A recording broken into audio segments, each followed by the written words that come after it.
Assalamualaikum warahmatullahi wabarakatuh. Apa kabar anak-anak? Sehat semua ya? Alhamdulillah. Berjumpa kembali dengan pelajaran tematik tema 1 subtema 3, pembelajaran 3 dan 4. Adapun hari ini yang akan kita pelajari adalah pengaruh kondisi geografis Indonesia sebagai negara maritim terhadap budaya dan alat transportasi. Menuliskan ide pokok dari teks menggunakan diagram pohon dan perilaku pengamalan nilai-nilai Pancasila. Sebelum belajar, yuk kita bernyanyi bersama. Nenek moyangku seorang pelaut, gemar mengarung luas samudra, menerjang ombak, tiada takut, menempuh badai, sudah biasa.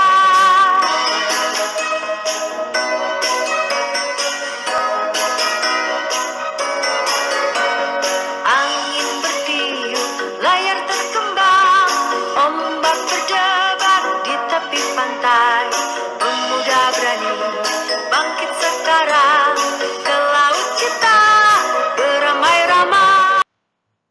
Nah, dalam video tersebut, kalian bisa lihat pantai dan perairan yang ada di Indonesia. Sangat luas, bukan? Bahkan menurut sejarah, nenek moyang kita adalah pelaut yang handal. Negara yang memiliki perairan yang luas disebut juga negara maritim. Seperti negara kita, Indonesia, merupakan negara maritim. Luasnya perairan di Indonesia berpengaruh pada mata pencaharian masyarakat. Adapun masyarakat yang tinggal di daerah pesisir biasanya memiliki mata pencaharian sebagai nelayan, petani garam, petani kelapa, pembudidaya mutiara, pedagang, atau pemandu wisata. Tidak hanya mempengaruhi kondisi ekonomi, negara maritim juga mempengaruhi kondisi sosial, seperti pertukaran budaya. Bagaimana pertukaran budaya itu bisa terjadi? Ya, para pedagang masuk ke daerah Indonesia. Pedagang yang menetap membawa adat budaya dari daerah asalnya. Percampuran antara budaya asli dan budaya dari luar terjadi. Contohnya adalah wayang dari Jawa. Wayang merupakan inspirasi dari cerita India. Ada juga hukum adat di Aceh yang terpengaruh oleh hukum Islam. Adapun dampak akibat pengaruh kondisi geografis Indonesia terhadap kondisi sosial masyarakatnya ada dua. Dampak positif. Yang pertama, memudahkan komunikasi dan interaksi antar masyarakat. Yang kedua, pengaruh budaya yang baik dari dalam atau luar daerah sehingga memperkaya keragaman budaya. Selain dampak positif, ada juga dampak negatif. Yang pertama, hilangnya budaya asli karena tergerus oleh budaya luar. Dan yang kedua, munculnya budaya baru yang belum tentu sesuai dengan budaya setempat. Pengaruh kondisi geografis Indonesia terhadap budaya yang mengakibatkan munculnya keragaman suku bangsa yang ada di Indonesia. Adapun suku-suku bangsa yang ada di Indonesia sebagai berikut. Di Pulau Jawa ada suku Jawa, Sunda, Madura, Betawi, Tengger, dan Baduy. Di Pulau Sumatera ada suku Aceh, Batak, Minangkabau, Melayu, Anak Dalam, dan suku Kubu. Di Pulau Kalimantan ada suku Dayak dan suku Banjar. Di Pulau Sulawesi ada suku Bugis, Minahasa, Mandar, dan Kaili. Di Pulau Papua ada suku Asmat dan suku Dani. Di Pulau Bali dan Nusa Tenggara ada suku Bali dan suku Sasak. Indonesia juga memiliki bahasa daerah yang beragam, pakaian adat, rumah adat, dan senjata tradisional yang beragam juga loh.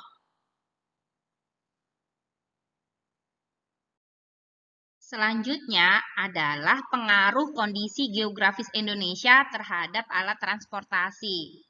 Wilayah Indonesia yang berupa kepulauan juga mempengaruhi jenis transportasi yang digunakan untuk menghubungkan antar pulau. Berikut transportasi udaranya. Ya, ada beberapa bandar udara yang terkenal di Indonesia. Ada Sultan Iskandar Muda di Aceh, Adi Sucipto di Yogyakarta, Bandara Ngurah Rai di Bali, Bandar Udara Sentani di Papua, Bandar Udara Soekarno-Hatta di Banten, Bandar Udara Juanda di Kalimantan Utara, Bandar Udara Juanda di Kalimantan Timur, dan Bandar Udara Husein Sastra Negara di Jawa Barat. Selain itu, di Kalimantan Timur sendiri ada Bandar Udara Sultan Haji Muhammad Sulaiman yang berada di Balikpapan dan Bandar Udara Internasional Haji Pangeran Tumenggung Pranoto. Ada di mana? Ya, betul, ada di Samarinda. Berikutnya adalah transportasi laut. Beberapa pelabuhan yang terkenal di Indonesia. Ada Belawan di Sumatera Utara, Pelabuhan Bakauheni di Lampung, Pelabuhan Merak di Banten, Pelabuhan Tanjung Perak di Jawa Timur, Pelabuhan Buton di Sulawesi Tenggara, Pelabuhan Ketapang di Jawa Timur, Pelabuhan Gilimanuk di Bali, dan Pelabuhan Lembar di Nusa Tenggara Barat. Mari kita baca sejarah kemaritiman di Nusantara pada teks berikut. Dan jangan lupa kita cari ide pokoknya. Kejayaan Bahari Masa Lalu oleh Dr. Y. Paonganan SSI MSI. Sejarah telah mencatat bahwa kejayaan bahari bangsa Indonesia sudah lahir sebelum kemerdekaan. Hal ini dibuktikan dengan adanya temuan-temuan situs prasejarah maupun sejarah. Penemuan situs prasejarah di gua-gua Pulau Muna, Seram, dan Arguni yang dipenuhi oleh lukisan perahu layar menggambarkan bahwa nenek moyang bangsa Indonesia merupakan bangsa pelaut. Selain itu, ditemukan kesamaan benda-benda sejarah suku aborigin di Australia dengan benda-benda sejarah yang ditemukan di Pulau Jawa. Penemuan ini menggambarkan bahwa nenek moyang bangsa kita telah melakukan hubungan dengan bangsa lain, yang tentunya menggunakan kapal-kapal layar. Kerajaan Sriwijaya bahkan memiliki armada laut yang besar dan kuat. Armada Laut Sriwijaya mampu menguasai jalur perdagangan laut dan memungut cukai atas penggunaan laut. Pengaruh Sriwijaya meliputi Asia Tenggara. Hal ini dibuktikan dengan catatan sejarah bahwa terdapat hubungan erat dengan Kerajaan Champa yang terletak di antara Kamboja dan Laos. Ide pokok tidak hanya bisa dituliskan dalam bentuk tabel, tetapi juga dapat dituliskan menggunakan diagram pohon. Perhatikan diagram pohon berikut.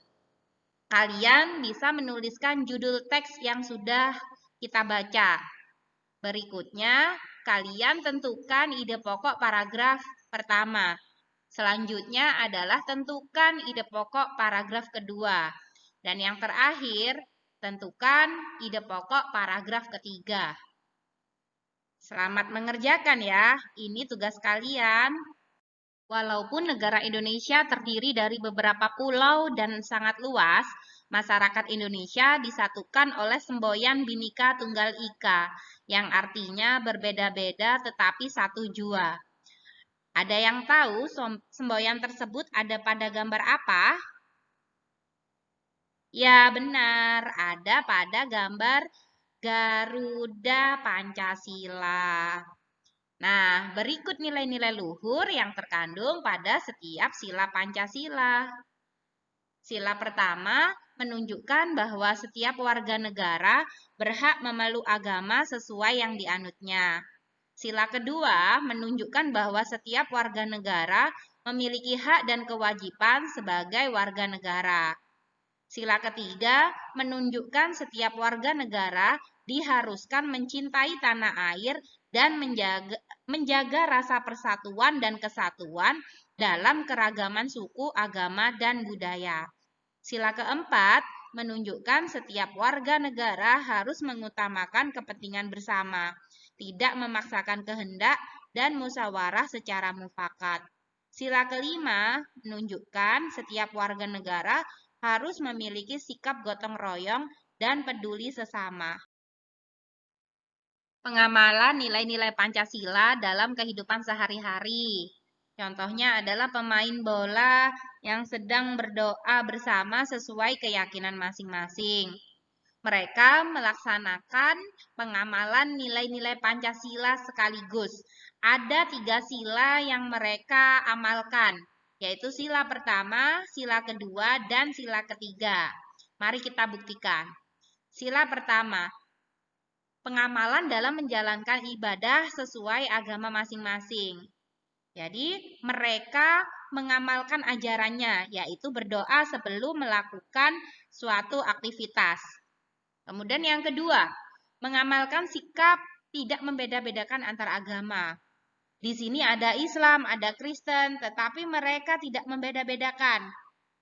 Mereka bersatu ya dalam sebuah tim, berdoa bersama-sama. Dan yang ketiga, pengamalan sila ketiga. Mengamalkan sikap tetap bersatu walau terdapat perbedaan. Walaupun mereka berbeda-beda agamanya, tapi mereka tetap kompak, tetap bersatu, berdoa dalam satu tempat, supaya tujuan mereka tercapai dan dikabulkan oleh Tuhan. Tugas kalian berikutnya adalah kerjakan latihan soal berikut. Selamat mengerjakan ya, dan jangan lupa kumpul ke wali kelas kalian. Terima kasih. Sebelum Ibu akhiri, jangan lupa untuk selalu menjaga kesehatan, beribadah tepat waktu, dan selalu berdoa dan berpikir positif. Terima kasih atas perhatiannya, dan Ibu akhiri. Assalamualaikum warahmatullahi wabarakatuh.